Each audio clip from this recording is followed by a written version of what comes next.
তো hello gas, আমি অসীম। আমি এখন যাচ্ছি কলকাতা। আবার আজকে 1 মাস হয়েছে ডেট। কালকে আমার টাইমিং আছে পুলিশ ভেরিফিকেশনের যে ডিএবি অফিসে আমার পাসপোর্টের জন্য। তো অবশ্যই আমি বেরিয়ে গেছি আমার বাড়ি থেকে। তো আমি এখন স্টেশন যাচ্ছি। তো জানি না আমার পুলিশ ভেরিফিকেশনটা আর আমার পাসপোর্টটা 6 মাস ধরে আমি পাচ্ছি না কেন। তো সেটাও সঙ্গে থাকেন। আমার সঙ্গে কি কি অসুবিধা হয়েছে সেটাও আমি আপনাদেরকে দেখাবো এই ভিডিওর মাধ্যমে।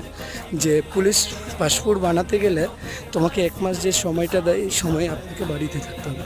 কারণ পুলিশ ভেরিফিকেশনে আপনার উপরে যদি আপনার নামে কোনো কেস কাসালি থাকে, তাহলে আপনার পাসপোর্ট কখনো হবে না।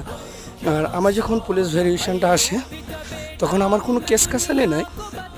তাহলে আমি সেই টাইমে ছিলাম না, আমি তখন সেই টাইমখানে নাগাল্যান্ড